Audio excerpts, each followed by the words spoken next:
ماه نور و رحمت و غفران کجا هستی؟ بسم الله الرحمن الرحیم. السلام علیکم و رحمت الله و برکاته. به حدیث دیگر از صحیح بخاری میپردازیم. حدیث 1902 که از عبدالله ابن عباس روایت است. عبدالله ابن عباس میگویند کان النبی اجود الناس بالخیر و کان اجود ما یکون فی رمضان حین یلقاه جبریل. پیامبر صلی الله علیه و سلم سخاوتمندترین مردم بودند. خیر ایشان، نیکی کردن و کمک کردن به ایشان نظیر نداشت. یگان نفر مثل پیامبر سخاوتمند نبود. زیاده بر این پیامبر صلی الله علیه و سلم در ماه رمضان سخاوتمندیشان می افزود. باز هم کریمتر می شدند.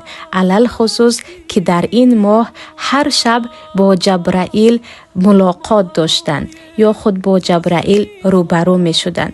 و کان جبریل علیه السلام یلقاه کل لیلة فی رمضان حتی ینسلخ.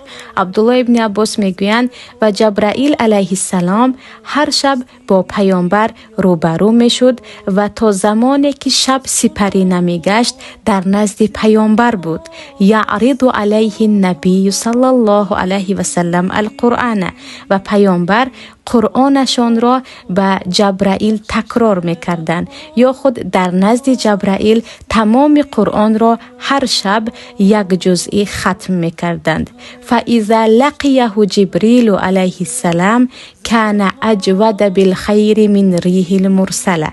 و وقتی که با جبرائیل روبرو می شد، یعنی در ماهای رمضان که هر شب با جبرائیل روبرو می شدند، عبدالله ابن عباس می گویند پیامبر حتی از بادهای وزنده هم خیرشان و سخاوتشان فراگیر بود. چگونه که وقتی باد می وزد همه جا را فرا می گیرد، خیر پیامبر نیز همه را فرا می گرفت. آنی که عاصی است یا گناهگار است و آنی که گناهش کمتر است، آنی که ثروتمند است و آنی که فقیر است، پیامبر به همه خیر میکردند. سخاوت ایشان در ماه رمضان مثل بادهای وزنده بهاری و یا در ما نسیم نوبهار میگویند به همه جا میرسید و همه از سخاوت پیامبر فایده میگرفت. و این حدیث عزیزان دلالت بر آن میکند که خیری که در ماه رمضان میشود آن خیر اجر و ثواب زیاد دارد و نفرانی که